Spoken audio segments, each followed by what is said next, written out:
बोलो सच्चिदानंद भगवान की जय। बोलो विष्णु भगवान की जय। बोलो वृंदावन बिहारी लाल की जय। जय जय श्री राधे, जय जय श्री राधे। कल हमने पढ़ा था कि कश्यप जी ने कहा, दीति से कहा कि तुम्हारी कोख से दो बड़े ही अमंगलमय और अधम पुत्र उत्पन्न होंगे। वे बार बार संपूर्ण लोक और लोकपालों को अपने अत्याचारों से रुलाएंगे। दीति को अपने पुत्रों से देवताओं को कष्ट पहुंचने की आशंका थी। दीति को अपने पुत्रों से देवताओं को कष्ट पहुंचने की आशंका थी, इसलिए उसने दूसरों के तेज का नाश करने वाले उस कश्यप जी के तेज वीर्य को 100 वर्षों तक अपने उदर में ही रखा। दीति ने 100 वर्षों तक कश्यप जी के वीर्य को अपने उदर में ही रखा। उस गर्भस्थ तेज से ही लोक में सूर्य आदि का प्रकाश क्षीण होने लगा तथा इंद्र आदि लोकपाल भी तेजहीन हो गए। तब उन्होंने ब्रह्मा जी के पास जाकर कहा कि सब दिशाओं में अंधकार के कारण बड़ी अव्यवस्था हो रही है। जब दीति ने 100 वर्षों तक अपने उदर में रख लिया वीर्य को, तो उसका तेज चारों दिशाओं में उसके तेज से बाकी सूर्य आदि का प्रकाश क्षीण होने लग गया। तब देवताओं ने ब्रह्मा जी के पास जाकर कहा, काल आपकी ज्ञान शक्ति को कुंठित नहीं कर सकता, इसलिए आपसे कोई बात छिपी नहीं है। आप इस अंधकार के विषय में भी जानते ही होंगे। हम तो इससे बड़े ही भयभीत हो रहे हैं। देवादिदेव, आप जगत के रचयिता और समस्त लोकपालों के मुकुटमणि हैं। आप छोटे बड़े सभी जीवों का भाव जानते हैं।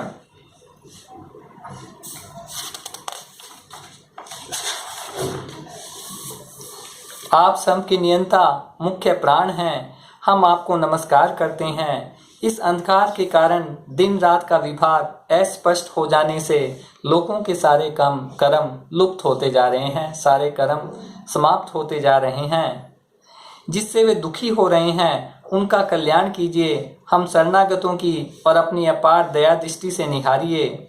आग जिस प्रकार ईंधन में पड़कर बढ़ती रहती है, इसी प्रकार कश्यप जी के वीर्य से स्थापित हुआ वह दीति का गर्भ सारी दिशाओं का अंधकार में करता हुआ बढ़ रहा है। बोले, जिस प्रकार अग्नि ईंधन से पाकर बढ़ जाती है, उसी प्रकार कश्यप जी के वीर्य से स्थापित हुआ यह दीति का गर्भ सारी दिशाओं को अंधकार में कर रहा है।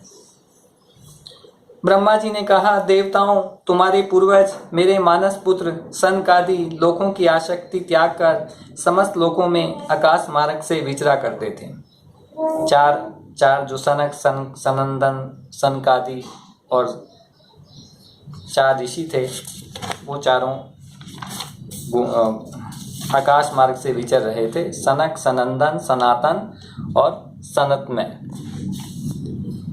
एक बार वे भगवान विष्णु के वैकुंठ धाम में जा पहुंचे। वे चारों ऋषि एक बार भगवान विष्णु के वैकुंठ धाम में जा पहुंचे। वहाँ सभी लोग विष्णु रूप होकर रहते हैं और वह प्राप्त भी उन्हीं को होता है जो अन्य सब प्रकार की कामनाएं छोड़कर केवल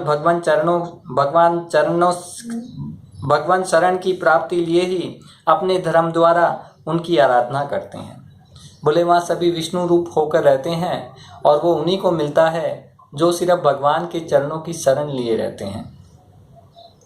वहाँ धर्म मूर्ति श्री आदि नारायण हम अपने भक्तों को सुख देने के लिए शुद्ध स्वरूप धारण कर हर समय विराजमान रहते हैं।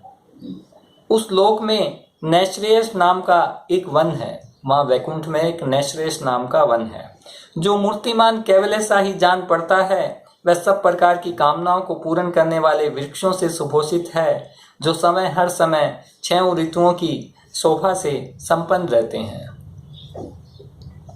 वहाँ विमानचारी गंधर्वगण अपनी प्रियाओं के साथ, अपनी पत्नियों के सहित अपने प्रभु की पवित्र लीलाओं का गान करते रहते हैं, जो लोगों की संपूर्ण पाप राशि को भस्म कर देने वाली है। परम सौंदर्यशाली लक्ष्मी जी, जिनकी प्राप्त करने के लिए देवगण भी यत्न रहते हैं, श्री हरि के भवन में चंचल रूप दोष को त्याग कर रहती है। बोले समय लक्ष्मी जी भी वहाँ चंचलता को त्याग कर रहती है। जो लोग भगवान की पाप हारिणी लीला कथाओं को छोड़कर बुद्धि को नष्ट करने वाली अर्थ काम संबंधी अन्य निंदित कथाएं सुनते हैं, वे उस वैकुंठ लोक में नहीं जा सकते। बोले जो भगवान की लीलाओं को छोड़कर अन्य अर्थ काम संबंधी निंदित कथाएं सुनते हैं, वो उस वैकुंठ लोक में नहीं जा सकते।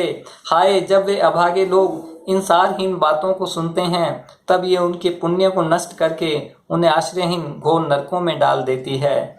इस मनुष्य योनि की बड़ी महिमा है, हम देवता लोग भी इसकी चाह करते हैं। इसी में तत्व ज्ञान और धर्म की भी प्राप्ति हो सकती है। बोले जो मनुष्य योनि, देवता लोग भी जो है वो मनुष्य योनि की चाह करते हैं, क्योंकि इसी में धर्म, तत्व ज्ञान की और धर्म की प्राप्ति हो सकती है। बोले मनुष्य होकर भी जो लोग भगवान की आराधना नहीं करते, वास्तव में उनकी सर्वत्र फैली हुई माया से ही मोहित हो रहे हैं। बोले जो भगवान की आराधना नहीं कर पाते, वो भगवान की माया से मोहित हुए रहते हैं, इसलिए ही वो भगवान की आराधना नहीं कर पाते, अपना समय व्यर्थ के कामों में नष्ट कर देते हैं। जिस समय सनकादि मुनि विश्व गुरु श्री हरि के निवास स्थान संपूर्ण लोकों के वंदनीय और श्रेष्ठ देवताओं के विचित्र विमानों से विभूषित उस परम दिव्य अद्भुत वैकुंठ धाम में अपने योग बल से पहुंचे, तब उन्हें बड़ा ही आनंद हुआ। जब चारों मुनि कुमार अपने योग बल से वैकुंठ पहुंच गए तो उन्हें बहुत आनंद हुआ। भगवत दर्शन की लालसा से अन्य दर्शनीय सामग्री की उपेक्षा करते हुए वैकुंठ धाम की 6 डोडियों को प्यार करके जब वे 7वीं पर पहुंचे, तब उन्हें हाथ में गदा लिए हुए 2 समान आयु वाले देवश्रेष्ठ दिखलाई दिए।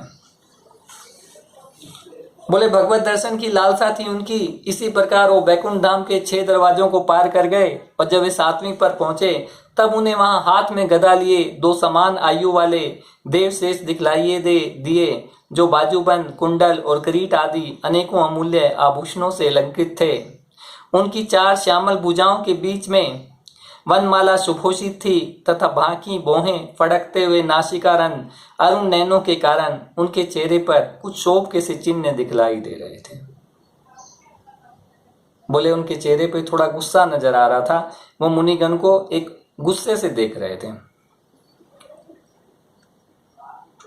उनके इस प्रकार देखते रहने पर भी वे मुनिगण उनके बिना कुछ पूछताछ किए जैसे सुवर्ण किवाड़ों से युक्त पहली 6 दरवाजे लांग कर आए थे, उसी प्रकार उनके द्वार में भी घुस गए। उनकी दृष्टि तो सर्वत्र समान थी और वे निरंकुश होकर सर्वत्र बिना किसी रोक टोक के ही विचरते थे। बोले मुनि कुमार जो थे उनकी समान दृष्टि थी, वो सब जगह ऐसे ही विचरते थे, उनको कोई रोक टोक कहीं थी नहीं। वे चारों कुमार पूर्ण तत्वज्ञ थे तथा ब्रह्मा की सृष्टि में आयु में सबसे बड़े होने पर भी देखने में 5 वर्ष के बालकों से जान पड़ते थे और दिगंबर वेती से नंग दड़ंग रहते थे। जो शुरू में हमने कथा में पहले पढ़ा था कि ब्रह्मा जी ने 4 सनत कुमार उत्पन्न किए, उन्होंने प्रजा उत्पन्न करने से मना कर दिया और वो भगवान की आराधना में लग गए। तो ये वही 4 सनत कुमार थे और ये देखने में 5 वर्ष के बालक ही लगते थे, हमेशा इनकी आयु ऐसी नजर आती थी और नंग धड़ंग दिगंबर वृत्ति से रहते थे। उन्हें इस प्रकार निसंकोच रूप से भीतर जाते देख द्वारपालों ने भगवान के शील स्वभाव के विपरीत सनकादि के तेज की हंसी उड़ाते हुए उन्हें बेंत उड़ाकर रोक दिया, यद्यपि वे ऐसे दुर्व्यवहार के योग्य नहीं थे। जब वो उस प्रकार जाने लगे तो द्वारपालों ने डंडा लगाकर उन्हें रोक दिया कि आप अंदर नहीं जा सकते। उनको लगा ये बालक ऐसे ही घुसे जा रहे हैं अंदर।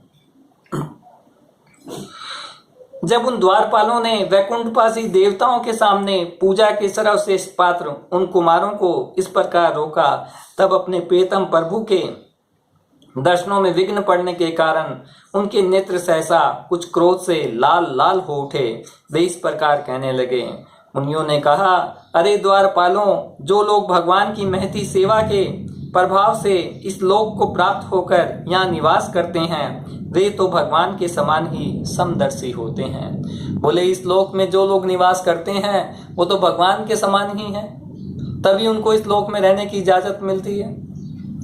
तुम दोनों भी उन्हीं में से हो, किंतु तुम्हारे स्वभाव में यह विषमता क्यों है?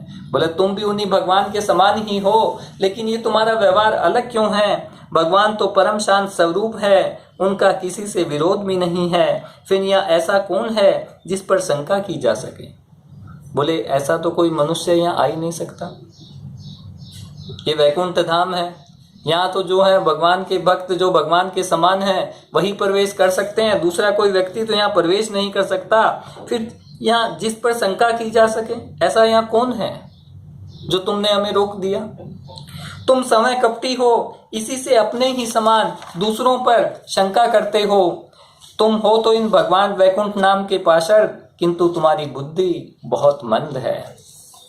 अतः तुम्हारा कल्याण करने के लिए हम तुम्हारे अपराध के योग्य दंड का विचार करते हैं। तुम अपनी मंद भेद बुद्धि के दोष से इस वैकुंठ लोक से निकलकर उन पाप में योनियों में जाओ, जहां काम, क्रोध, लोभ, प्राणियों के 3 शत्रु निवास करते हैं।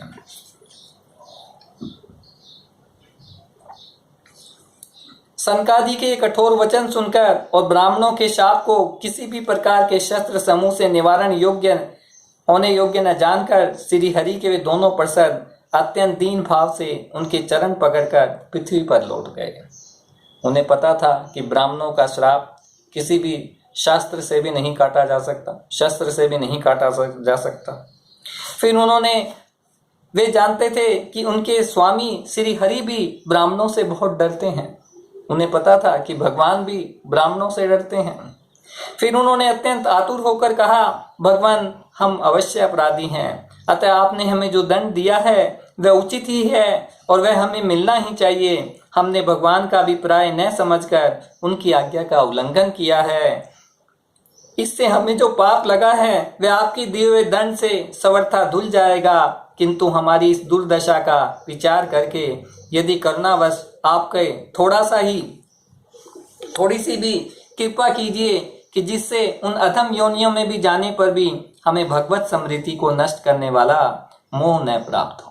बोले इतनी कृपा कर दीजिए कि हमें तो जाना तो पड़ेगा ही नीचे की योनियों में, हमने अपराध किया है, लेकिन हमको वो भगवत समृद्धि को नष्ट करने वाला मोह न प्राप्त हो, हमारी भगवत समृद्धि नष्ट न हो।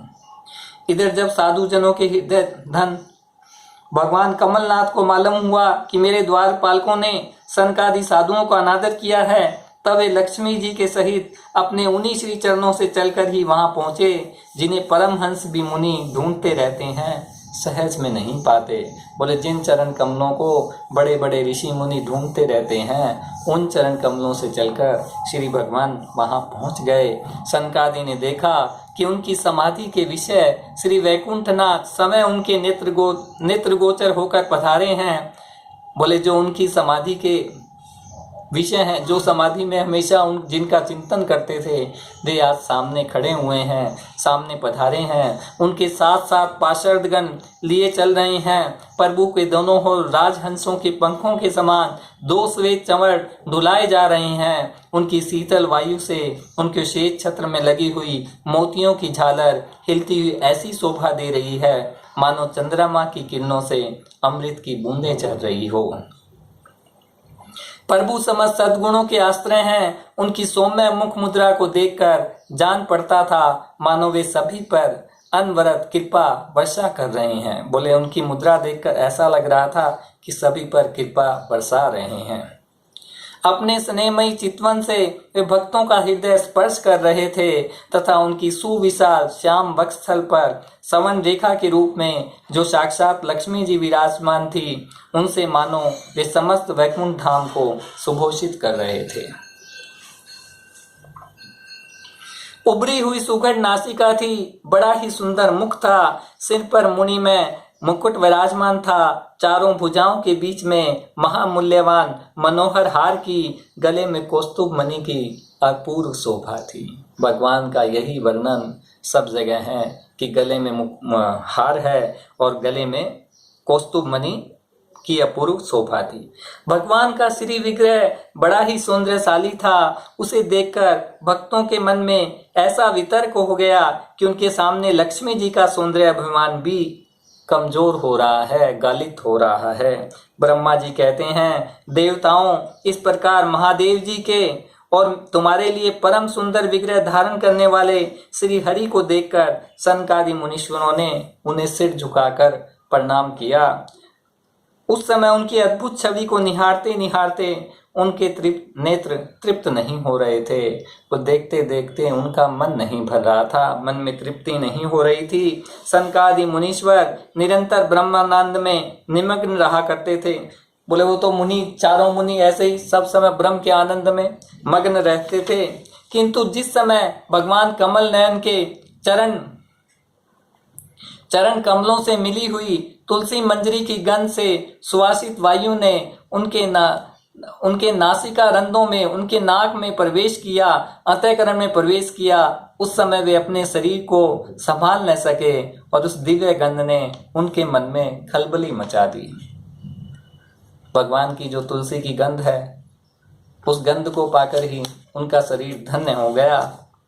भगवान का मुख नील कमल के समान था, अति सुंदर अधर कुंदकली के समान मनोहर हाथ से उसकी शोभा और भी बढ़ गई थी। उनकी झांकी करके वे कृतकृत्य हो गए थे, उनके दर्शन करके वो धन्य हो गए थे।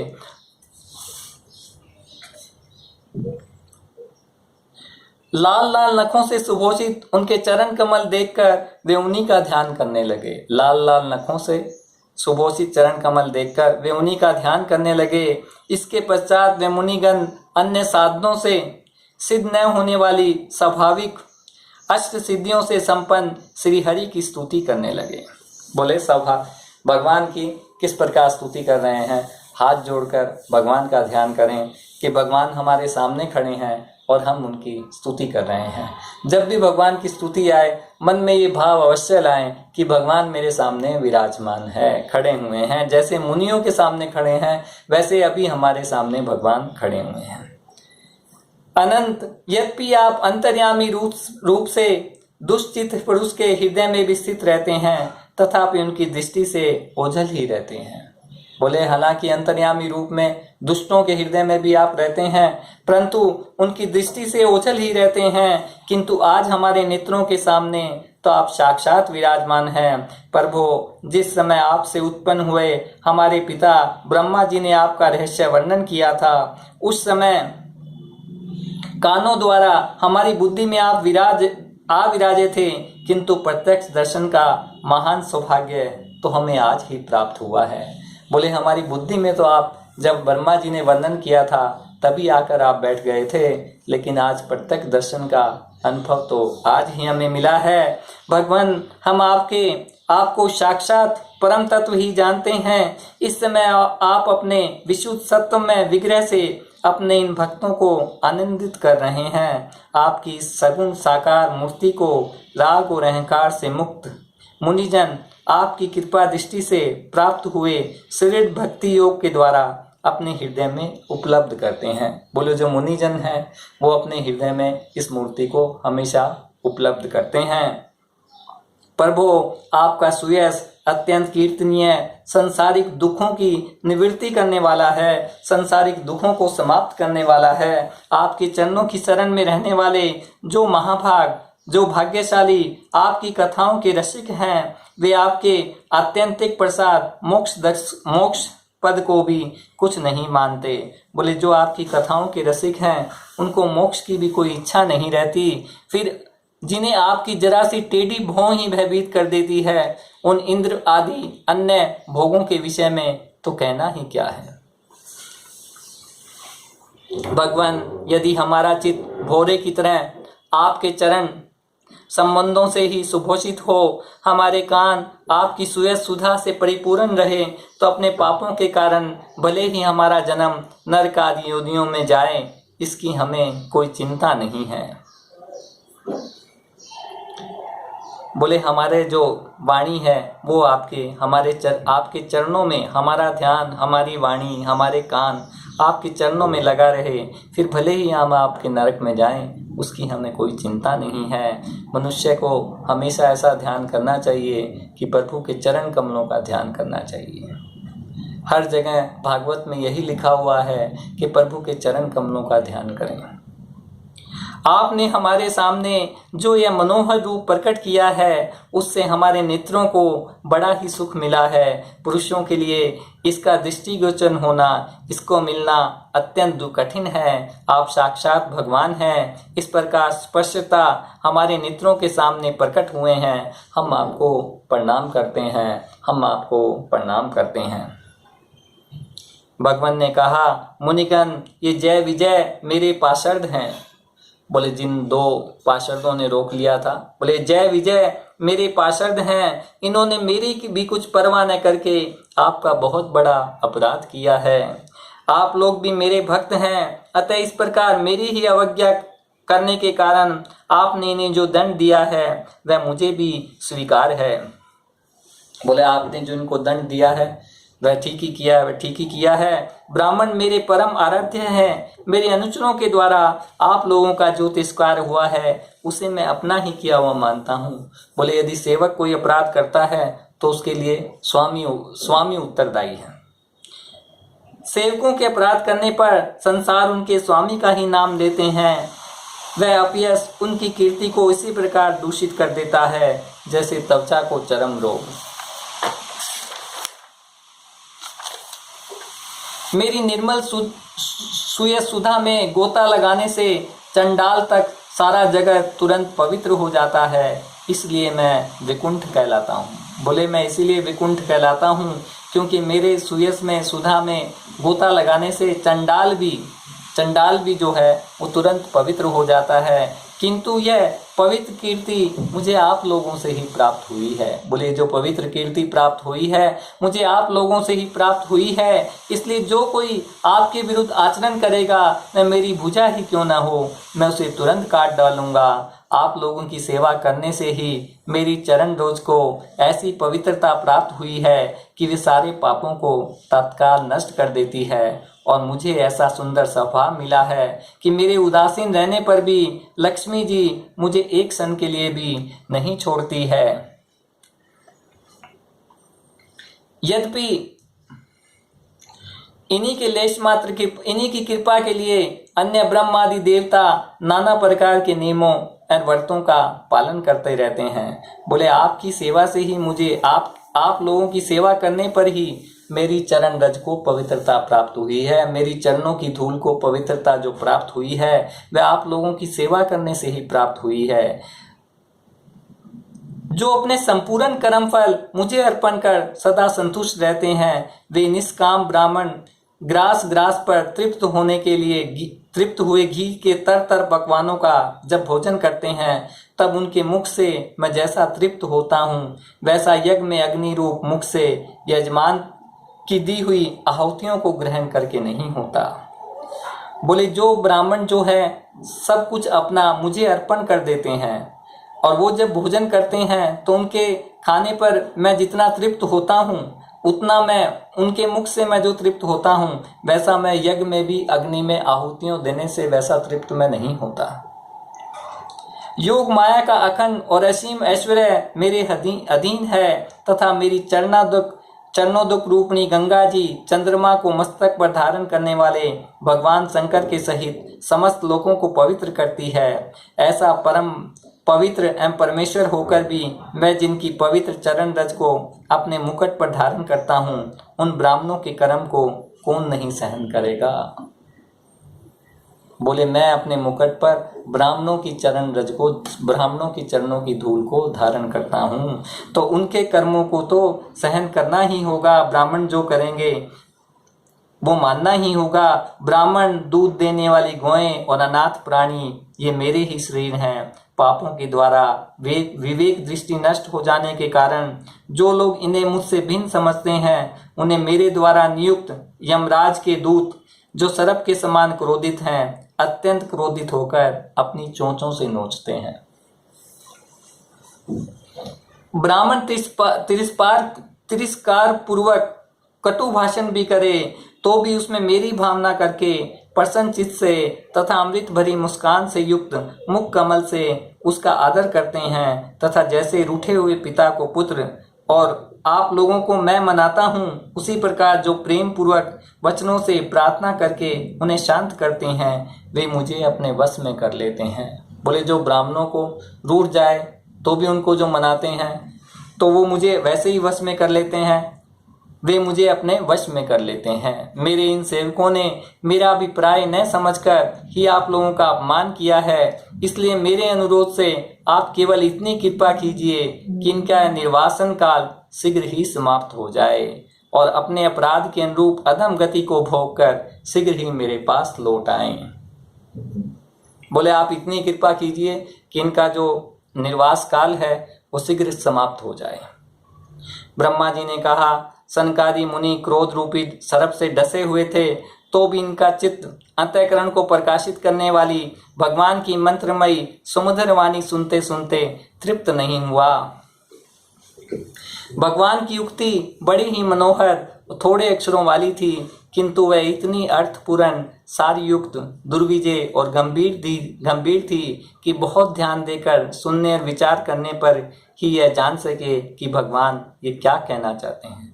बोले भगवान ने बहुत थोड़ी बात कही थी, लेकिन वह इतनी गंभीर थी कि उनको बहुत ध्यान दे के जब सुने तब उन्हें समझ में आया कि भगवान क्या कहना चाहते हैं। भगवान की इस अद्भुत उदारता को देखकर वे बहुत आनंदित हुए, उनका अंग अंग पुलकित हो गया। फिर योग माया के प्रभाव को अपने परम ऐश्वर्य का प्रभाव प्रकट करने वाले प्रभु से हाथ जोड़कर कहने लगे। मुनियों ने कहा, भगवान आप सर्वेश्वर होकर भी जो ये कह रहे हैं कि आपने मुझ पर बड़ा अनुग्रह किया, सो इससे आपका क्या अभिप्राय है, यह हम नहीं जान सके हैं। बोले आप तो सबके ईश्वर हैं, फिर भी आप ये कह रहे हैं कि आपने मुझ पर अनुग्रह किया, आपने मुझ पर कृपा की, सो इससे आप क्या कहना चाहते हैं, यह हम नहीं समझ पा रहे हैं। प्रभु आप ब्राह्मणों के परम हितकारी हैं, इससे लोक शिक्षा के लिए आप भले ही ऐसा माने कि ब्राह्मण मेरे आराध्य देव हैं, वस्तुतः तो ब्राह्मण तथा देवताओं के भी देवता ब्रह्मा जी के भी आप ही आत्मा और आराध्य देव हैं। बोले ब्रह्मा जी के भी आप ही आत्मा हैं और आराध्य देव हैं। सनातन धर्म आपसे ही उत्पन्न हुआ है, आपके अवतारों द्वारा ही समय समय पर उसकी रक्षा होती है तथा निर्विकार स्वरूप आप ही धर्म के परम गुरु रहसे हैं, यह शास्त्रों का मत है। आपकी कृपा से ही निवृत्ति प्रायण योगी जन सहज में ही मृत्यु रूप संसार सागर से पार हो जाते हैं। बोले आपकी कृपा से ही योगी जन जो हैं इस संसार से सहज में पार हो जाते हैं, फिर भला दूसरा कोई आप पर क्या कृपा कर सकता है। भगवान दूसरे अर्थार्थी धन की चाह करने वाले जिनकी चरण रज को सर्वदा अपने मस्तक पर धारण करते हैं, वे लक्ष्मी जी निरंतर आपकी सेवा में लगी रहती है, किंतु अपने पवित्र चरित्रों से निरंतर सेवा में तत्पर रहने वाली उन लक्ष्मी जी का भी आप विशेष आदर नहीं करते। आप तो अपने भक्तों से ही विशेष प्रेम रखते हैं। बोले आप लक्ष्मी जी का भी विशेष आदर नहीं करते जितना अपने भक्तों से प्रेम रखते हैं। आप समय ही संपूर्ण भजनीय गुणों के आश्रय हैं। क्या जहाँ जहाँ विचरते हुए ब्राह्मणों के चरणों में लगने से पवित्र हुई मारक की धूली और श्रीवत्स का चिन्ह आपको पवित्र कर सकता है? क्या इनसे आपकी शोभा बढ़ सकती है? बोले आप तो सब गुणों के आश्रय हैं, तो आप जहाँ जो ब्राह्मण लोग जहाँ जहाँ घूमते रहते हैं उनकी धूली से आपकी कोई शोभा हो सकती है? आप साक्षात धर्म स्वरूप हैं। यह ब्राह्मण कुल आपके द्वारा अवश्य रक्षणीय है। यदि साक्षात धर्म रूप होकर भी आप समुद्र वाणी और पूजन आदि के द्वारा इस उत्तम कुल की रक्षा न करें तो आपका निश्चित किया हुआ कल्याण मार्ग ही नष्ट हो जाए, क्योंकि लोक तो श्रेष्ठ पुरुषों के आचरण को ही प्रमाण रूप से ग्रहण करता है। प्रभु आप सतुगुण की खान हैं और सभी जीवों का कल्याण करने के लिए उत्सुक हैं। इसी से आप अपनी शक्ति रूपी राजा आदि के द्वारा धर्म के शत्रुओं का संहार करते हैं, क्योंकि वेद मार्ग का उच्छेद आपको अभिष्ट नहीं है। आप त्रिलोकीनाथ और जगत प्रतिपालक होकर भी ब्राह्मणों के प्रति इतने नरम रहते हैं कि इससे आपके तेज की कोई हानि नहीं होती। यह तो आपकी लीला मात्र है। इन द्वारपालों को आप जैसा उचित समझें वैसा दंड दें अथवा पुरस्कार रूप में इनकी वृत्ति बढ़ा दें, इनकी आय बढ़ा दें। हम निष्कपट भाव से सब प्रकार आपसे सहमत हैं, अथवा हमने आपके निरपराध अनुचरों को साप दिया है, इसके लिए हमें को उचित दंड दें। हमें यह भी सहर्ष स्वीकार है। बोले आप चाहे हमें दंड दे दीजिए, हमको यह भी स्वीकार है। भगवान ने कहा, मुनिगण आपने इन्हें जो शाप दिया है सच जानिए वह मेरी ही प्रेरणा से हुआ है। अब ये शीघ्र ही दैत्य योनि को प्राप्त होंगे, जहां क्रोधवश से बढ़ी हुई एकाग्रता के कारण सदृढ़ योग संपन्न होकर फिर जल्दी ही मेरे पास लौट आएंगे। मुनियों ने भगवान विष्णु और उनके समय प्रकाश वैकुंठ धाम के दर्शन करके प्रभु की परिक्रमा की और उन्हें प्रणाम कर तथा उनकी आज्ञा पा भगवान के ऐश्वर्य का वर्णन करते हुए प्रमुदित मन से वहां से लौट आए। फिर भगवान ने अपने अनुचरों से कहा, जाओ मन में किसी प्रकार का भय मत करो, तुम्हारा कल्याण होगा। मैं सब कुछ करने में समर्थ होकर भी ब्रह्म तेज को मिटाना नहीं चाहता, क्योंकि ऐसा ही मुझे अभिमत भी है। एक बार जब मैं योग निद्रा में स्थित हो गया था, तब तुमने द्वार में प्रवेश करती हुई लक्ष्मी जी को रोका था। उस समय उन्होंने क्रुद्ध होकर पहले ही तुम्हें यह शाप दे दिया था। अब दैत्य योनि में मेरे प्रति क्रोध वृत्ति करने से तुम्हें जो एकाग्रता होगी, उससे तुम इस विप्र तिरस्कार जनित पाप से मुक्त हो जाओगे और फिर थोड़े ही समय में मेरे पास लौट आओगे। फिर थोड़े ही समय में